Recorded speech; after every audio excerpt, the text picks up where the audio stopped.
there's this idea that like, well, I invested all this stuff in this thing, and therefore I have to pursue the thing because I already did the investing, which is it's called a fallacy, because the problem with that is, well, maybe, but what if there's a better place that you could put your time now that would actually get you a better return, even than the thing that you invested in? And so for a lot of people, that's a college education, a specialty, a field that they study. And so, you study engineering or computer science or pre-med or pre-law or whatever you're doing. And then you finish doing that and you say, well, now I have to do this thing, right? Like, now I have this law degree. I'm a lawyer. I have to go practice law. Welcome to the IT Career Energizer podcast. I'm your host, Phil Burgess. My guest on today's show is Josh Doody. Josh is a salary negotiation coach who helps software developers get more high-quality job offers and negotiate higher salaries. He writes about the strategies and tactics he uses on the Fearless Salary Negotiation website. This is the second time Josh has been a guest on the podcast, so it was great to catch up with him and learn about what he's been up to since we last spoke. So Josh, welcome back to the podcast. Hey, Phil. It's been a while. Thanks for having me back. I'm glad to talk to you again. Indeed, yes. So for those obviously listening in, Josh appeared on episode 190, which we recorded. I look back at this, it was June 2019. So certainly pre-COVID and obviously pre-global upheaval, I would say. Yeah. So yeah, a lot has happened in that period. I can't believe it was 5 years ago. It doesn't seem like 5 years. Really hard to believe how time moves so quickly. Exactly. So what I'm going to ask you to start with is, what have you been doing since we last spoke? Yeah, it's a good question. Kind of more of the same. I mean, when we spoke before, I was coaching mostly engineers, senior engineers going to big tech companies through comp negotiations, through salary negotiations. And I'm still doing that a little differently nowadays. I'm working more with executives and senior leaders, still mostly big tech companies, but also other industries and other places as well. But, day to day, the things that I do are basically the same. The people that I do them with and for, slightly different, but also still quite a bit of an overlap. And other than that, not a whole lot that's different than back then. Still running the same business in the same way. Very similar kind of nuts and bolts of how I do things. I play a lot of pickleball now. I didn't play pickleball back then. And other than that, things are pretty much the same as they were then. Although, as you mentioned, we went through a global pandemic, and the economy, especially in the U.S., but globally, has done some pretty weird things since then. And so that's been an adventure. But now it seems like at least, things are hopefully more steady state. Who knows? And so just kind of, back to the grind, just doing the work day to day. Yeah, it would be interesting to know whether you've seen differences. Obviously, your business and what you do is very much the same, but have you seen differences maybe in your clients or what circumstances they're in over that period of time? Oh, yes. So it's been actually really interesting, because if you had asked me, let's say January of 2020, before everything changed, kind of, if you had said, hey, there's a global pandemic coming in, it's going to be really disruptive to the entire global economy. And there's going to be, stay at home mandates and all these other things. How do you think that will affect your business? And I would have said, oh, well, that sounds really bad. I mean, my business is probably going to go, maybe to zero for a while. It might not be good. And then hopefully it'll recover in a year or two, and along with the global economy and with the people and all that stuff. And while that did happen, it didn't happen on the timeline I expected. It took, actually, 2020 was a good year. 2021 was my best year ever. And then 2022 was on track to be even better than 21 until like Q3, which most people listening to this will probably remember as when all of a sudden there were all these news headlines about layoffs in big tech. Everybody was laying people off. And so then my business did what I would have anticipated to happen like early 2020, when it seemed like the economy shut down kind of globally. And so, yeah, so I did experience essentially what I would have expected to experience, but on like a 2-year delay. And so I was not prepared for that. It was pretty disruptive to my business and my finances and all that good stuff. And then now it seems like it's coming back. So who knows why it happened that way and what caused that, but a lot of it was, well, I think everyone kind of underestimated how quickly we could pivot, at least in the short term, to working from home, to working remotely. Zoom. Yeah. And so that enabled, a lot of companies to just kind of keep doing what they were doing, especially the companies that were like tech companies, who were the people I was working with. I was not working with, for example, people who are, physically out working with customers and that kind of thing. I was working with, mostly engineers and leaders of engineers. And so, then of course there were ripple effects that happened over a long time that I think just took a couple of years to kind of find their way into tech. And so we had this sort of almost like a hiring bubble, which was weirdly good for my business in 2020 and 2021. And then things kind of stabilized, and I think we got a better picture of how things were going. And that's where 2022 they started all the layoffs. So probably about like what 2020 Josh would have expected, but just on a 2-year delay, which was not expected. And yeah, very disruptive. So yeah, it was interesting. It was interesting and very challenging, and has been challenging, but for me personally has caused some, I had to get really serious in 2022 about, is this a viable business? What happens if there are just layoffs and not people hiring? Because my business of coaching people through comp negotiations obviously depends on people getting job offers. And if they're not only not getting job offers, but people are getting laid off, then that changes everything. And so that's where I kind of started doubling down on a plan that I had been working on already for a year or so at that point anyway. And that was, I want to work with executives and leaders who are a little bit more resistant to those sort of swings in the economy, because even if a company says, well, we have to let go of 10% of our workforce, they still need executives running the company. And so that was a process that I had started kind of working on in 2021 anyway, and it just forced me to accelerate it and double down. And now it's finally starting to kind of pay off, but it's been a slow process. It has. I think there's a lot you just packed into that. But I Yeah. mean, just on reflection, I think you're right about the delay. But I think there are other factors involved as well, because Hmm. obviously there's a huge hit on global supply chain, things like that happened, Yep. and obviously the resultant impact on economies. And of course, then we've got conflicts around the world popping up. Obviously, the one in Ukraine is very, Hmm. very well um, reported on, and the impact of that is quite understandable. A lot of the things we relied on that we didn't really know necessarily where they came from have all been shut down, and Yep.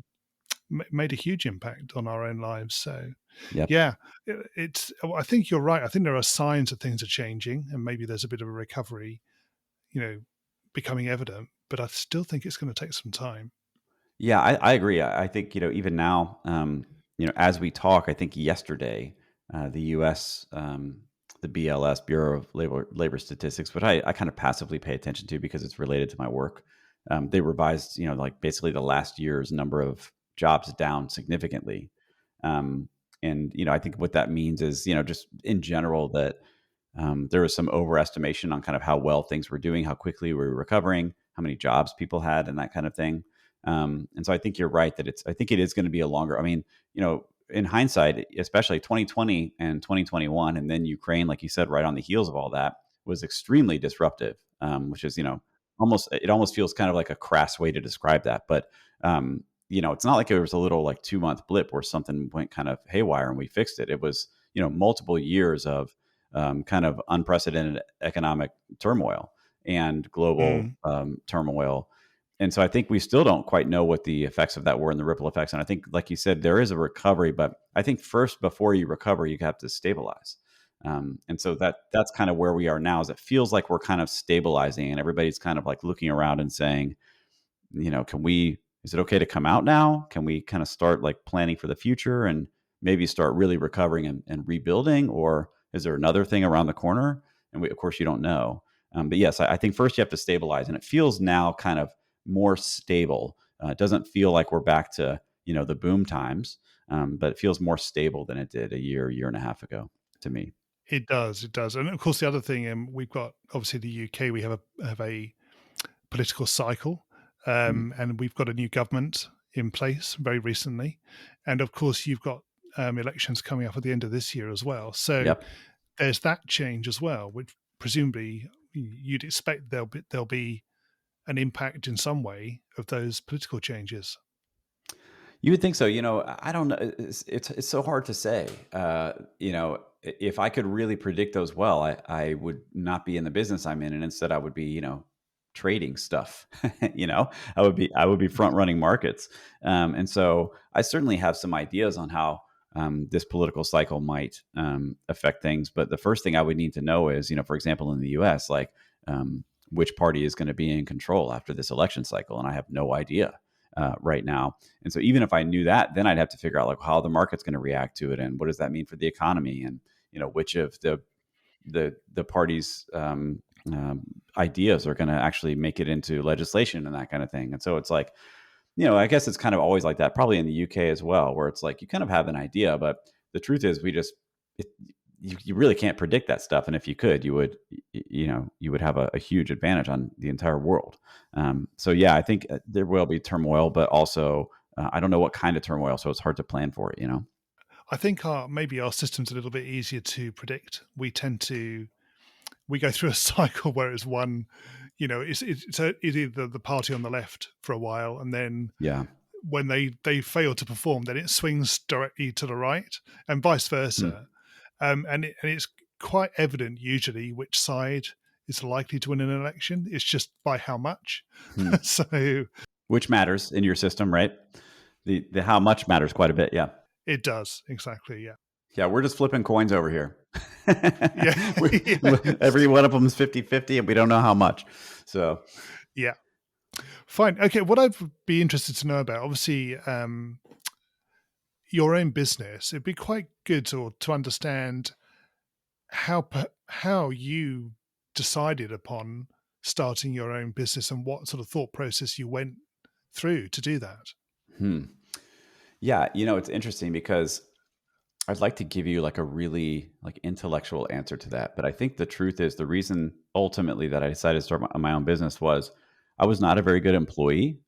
I just never was, and what I mean by that is I always felt like the work that I was doing was valuable, and I was frustrated that I couldn't, one, do it the way that I wanted to do it, but two, capture more of the value that I was creating in my work.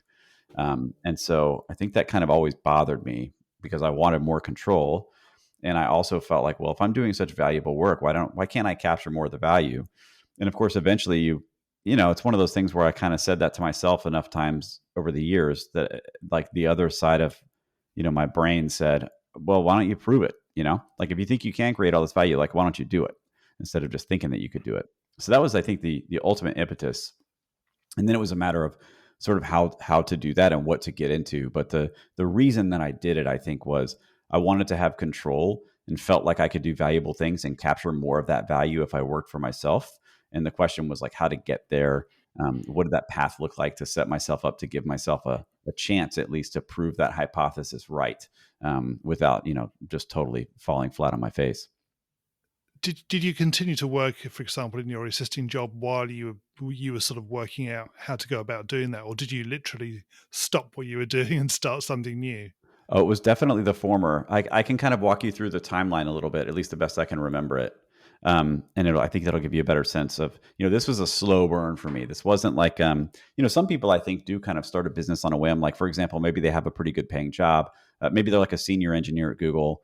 They've been there for 5 years. They've got a bunch of money in the bank because they're living, below their income level, and they get laid off. And then now they can choose, do I want to go back on the market and find another job, or do I just go start this new thing? And so it kind of happens overnight. That's not my story at all. Mine was more intentional, kind of designed story where, I think I started considering starting my own business and doing my own thing probably somewhere around 2010 or so. In 2009, I got laid off from a job, and that was the first time I had total autonomy over my schedule. And it was only for like 5 months, but I remember thinking, I could do a lot of really productive stuff in this time, I bet. And then I ended up getting a job offer and going back to work. And so I was getting an MBA, and I did that job that hired me back while I got the MBA. And then as I was getting my MBA, that's when I kind of really started thinking, I didn't think in like terms of I want to be an entrepreneur, but I thought in terms of like, I bet I could do my own thing. And what could that be and how would I do it? And so the first thing that I really did was I said, well, if I'm going to do my own thing, obviously I need to have an idea and I need to have a way to execute on it. Hopefully the MBA, it's a master's in business administration. I don't know if that's a universal kind of graduate degree, but It certainly. is, yes. Okay. I assumed it was, but then I was like, I don't know, maybe this could be a different kind of business degree or something. Um, and so I knew, hopefully that I would at least get the kind of the building blocks that I would need to do that kind of stuff in that program, which was about a 2-year program, but I was working full time during it. And I thought, well, the one thing that's going to be important is I'm going to need some sort of financial autonomy or support system in order to make this work. And so I realized, I had student loan debt. I had done undergraduate studies and then also had to pay for my MBA. And so I said, well, the first thing I need to do is pay off all that debt. And so I started basically spending, I think it was like 70% of my take home pay at my day job went to debt servicing, just paying it off as fast as I could do it. And then obviously stage 2 would be, okay, now I need to save up money so I have a runway. And so this is, 2011, 2012, I kind of made that plan to save up as much as I could and to also start looking for kind of ideas, like things that I could do that I felt like would be valuable and making a difference in the world. And so, I didn't actually quit my job until 2015. So that whole time from 2011 basically until 2015 was pay down debt as fast as possible, save up as much money as possible, start looking for a skill set that I could use to create new valuable things and also like ideas that I could pursue. And so that was kind of the ideation phase where, I learned Ruby on Rails, for example, and I built some web apps and I thought, well, I'll build a SaaS. I'll be a SaaS founder. Right. And then I also, I wrote my book, Fearless Salary Negotiation, but I also wrote another book on poker, which was like my first kind of book that I wrote. And so I was really trying a bunch of different things, but in the background, what I was doing was paying off debt and saving up money because I thought eventually I'm going to have an idea that I really want to pursue. And when I have that idea, I want to have the freedom to do it. And the way that I have the freedom to do it is I don't owe anybody any money. And I've got enough cash in the bank that I can survive for, a year or 18 months, really trying to get something off the ground. So that was kind of the foundation. And I kept working the entire time until in 2015, I wrote my book, Fearless Salary Negotiation. And I remember, this is a long answer to your question, but I think I'll get there. I remember it was like April of 2015, I think, and I went bowling with a friend of mine. And I was telling him, I was like, man, I really feel like I can't do this day job thing anymore. Like I've got this book that I'm writing. And at the time I had a SaaS that I had written, a software company that I was running that had some customers. And I was like, it's really killing me. The people at work don't really understand what I'm doing. And they think that I'm like basically stealing company resources, in terms of time to like write this book when I'm not doing that. I'm doing it on my own time.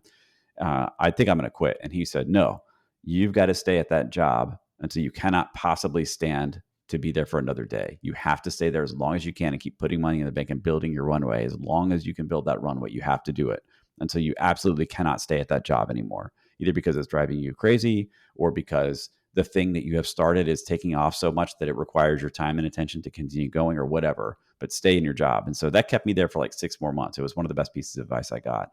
And then by the end of the year, I had, written my book, Fearless Salary Negotiation. I was in the process of publishing that book. I self-published it. I was also kind of working to get customers for my software company that I was building. And the plan was, okay, now I need to publish this book and I'm going to have to quit my job to do that, I think. And so I'll quit my job. I'll publish the book. I'll make money from book sales and hopefully that money will pay my monthly bills while this software company grows.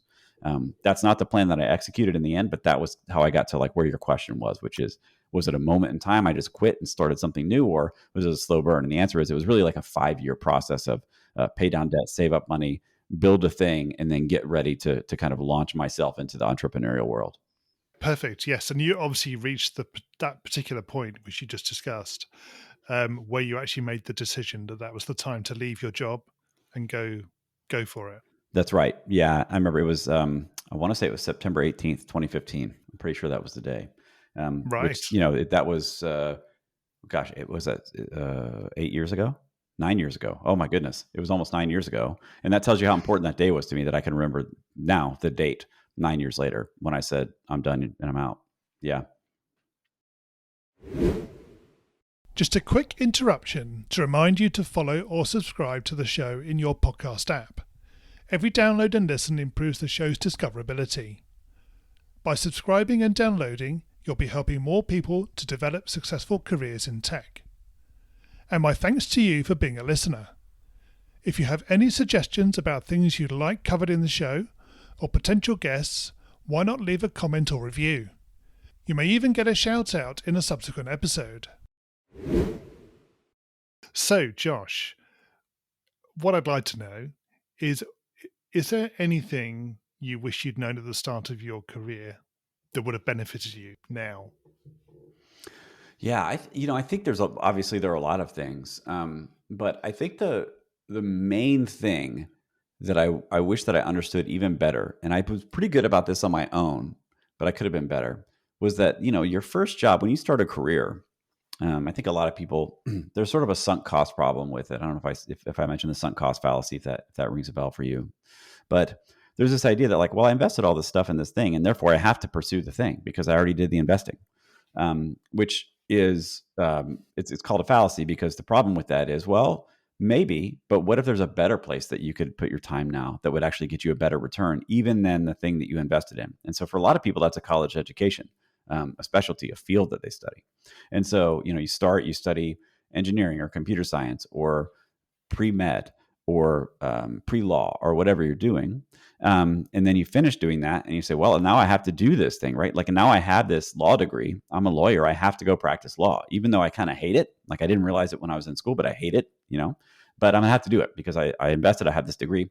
And I wish that I had been quicker to identify that, well, that's a learning process that's really valuable, but that, you've got another 40 years after you finish that training. And so, try a bunch of stuff and see what really rings a bell. I wish I had done that earlier. I might have been faster and more agile to getting to where I am now if I had been a little bit more flexible early, which again is pretty, I only did my first day job for 3 years and then I totally switched careers. And then it was another like 5 years before I was on the track that I mentioned to you. So I moved pretty quick. And yet, I think there were probably opportunities to try different things, to get involved in like different parts of the businesses I was in, to learn different skills earlier that might have benefited me even more. So I think be more agile was the thing. Like I try more stuff early in your career when the cost is just so low. Your first job out of college doesn't pay that well anyway by the standard of what am I going to be making in 20 years at my job, right? And so there's not a lot of risk for you to say, I'm going to try a different job because that's also going to be low and maybe lower than your first job out of college. But relatively speaking, like let's say it's $5,000 a year lower. So what when you're trying to make a, 100,000, 200, 300, $500,000 a year, 5,000 a year is nothing earlier in your career. So try more stuff earlier. What you've just said actually reminds me of this is a YouTube video, and I probably watched it 5 or 6 years ago, maybe. And there's a young girl who came out of university and she didn't know what she wanted to do. So she made a plan that over 5 years she would try 50 different jobs when she came Whoa. out. I know. And I think she may have done a TEDx talk about it or something like that. What I'll have to do is I'll try to find it and maybe link to it from this episode. So if I find it, I'll keep this piece of the interview in. I would be so fascinated to hear, how that went for her and like what she's doing today. If that was 6 years ago, Exactly. Yeah. that's fascinating and like an extreme version of kind of what I'm advocating for here. Exactly. Yes. Right. Okay. I'd like to know, Josh, if you put any value into career plans or if you even had one. Oh gosh. Did I have a career plan? Yeah, I mean, so I think broadly, so I think it depends on, I feel the same way about business plans, by the way. So everything I'm saying about career plans probably applies to business plans too, I would think. I think in a very broad sense, I think a career plan is a good idea. I had a career plan, even kind of early on, I mentioned like, I don't think I want to have a day job. I don't want to work for somebody forever. I'd like to do my own thing.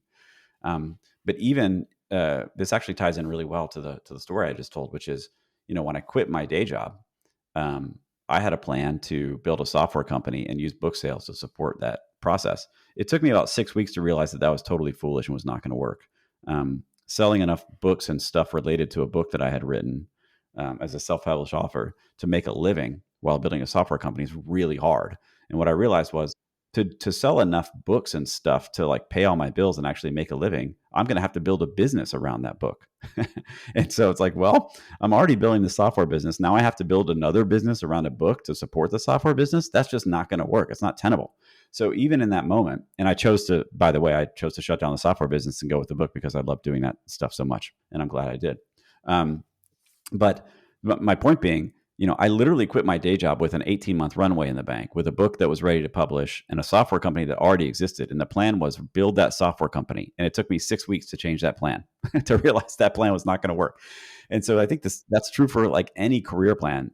If for no other reason than, humans are pretty mediocre to bad at predicting things. You and I just spent the first 10 minutes of our conversation here talking about what's going to happen next. And at least my answer, I won't speak for you, but my answer is, I don't know. I'd like to think that I know, but I have no idea. And we're just, not great at predicting stuff. There's so many variables and factors that we can't see or don't know or don't interpret correctly. And so I think a career plan, a broad career plan, is a good one. Very high level, like maybe, one day I'd like to be a physician, is a career plan. That's not necessarily saying what kind of physician or what patient population you might work with, but it's a career plan. And I think it's one that you can pursue and succeed in. But if you start out, when you're 20 years old and you say, one day I'm going to be a neurosurgeon, a pediatric neurosurgeon, you might accomplish that career plan. I'm not sure there's a lot of value in having that specific a goal, when what you don't know is that there are 18 other specialties that might be more attractive to you once you experience them, and you're going to change that plan. So I think a high level plan, it's true for business as well. People will come to me frequently with like business ideas, and they'll say, well, I have this idea, and they'll give me this really detailed kind of business idea. And I look at them and I say, listen, I don't know what you're going to do, but what you just gave me on this business plan is not what you're going to do. I guarantee you will not do this. Not because it's good or bad, but because something is going to change. You're going to change directions. You're going to change target markets. You're going to change pricing models. You're going to change what product you're building or whatever. And that's going to happen organically as you learn more about the business and you get into it. If you could just out of whole cloth create a career plan that was going to be good for the next 40 years, or a business plan that was going to be good for the next 40 years, everybody would just do it all the time. And instead, you have to get in there and like really experience it. And so I do put stock in career plans, I think, in a very broad sense. And again, I go back to, I decided I didn't want to have a day job. To do that, I was going to have to not have debt and have money in the bank and have an idea.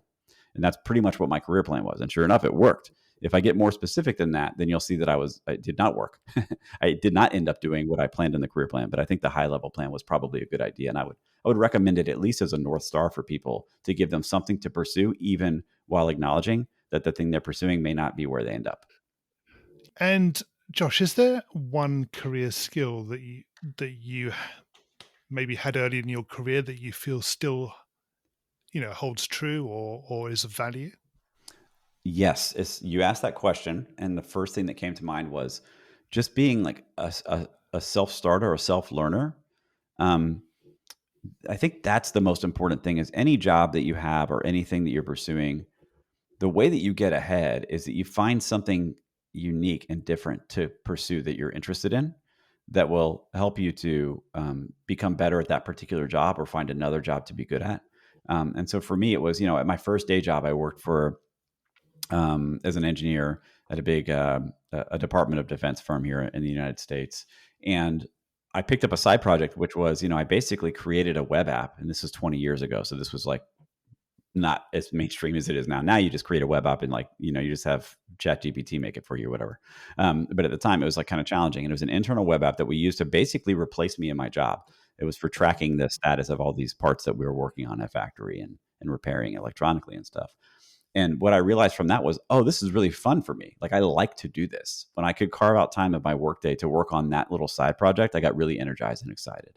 And so the value of that was, one, I learned a new skill. I learned how to do like web application development and CSS and HTML and all the stuff that goes with it. And two, I learned that by learning new things on my own, I could figure out what I like to do and what I don't like to do. And I carried that forward through learning how to write books and learning how to build SaaS applications and all these other things. So I think that's a superpower. If you can find a way to become curious about things and learn new skills and new things, that will propel you to find interesting ideas and challenging ideas and things that you want to pursue, that you can create value with in your work at your job, or to create your own kind of world to work in. So I think that's the thing, the superpower that I have, is I'm curious and I like to teach myself things. I really like to learn new things. And if you can find a way to do that and find things you're curious about, I think it will help you really accelerate your ability to have more options and create new things and find different career paths that are interesting to you. Yeah, very well put. And now, Josh, obviously you mentioned your book earlier, so the Fearless Salary Negotiation book. Mm-hmm. Presume that's still available? It is. Yep. You can read it for free at fearlesssalarynegotiation.com. It's on Amazon as well.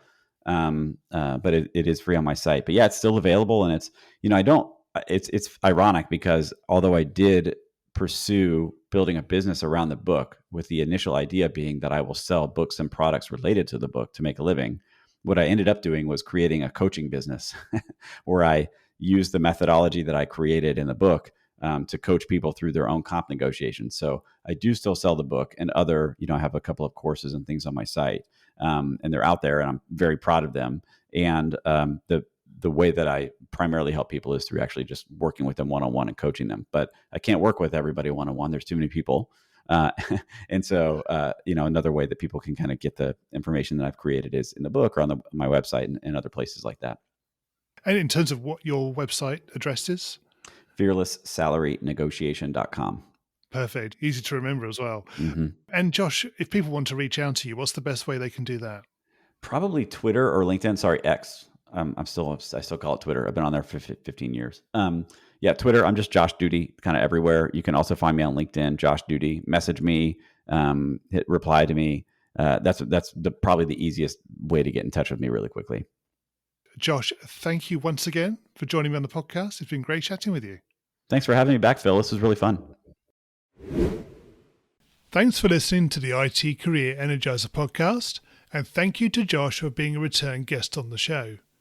Please do remember to subscribe and tune in again for the next episode.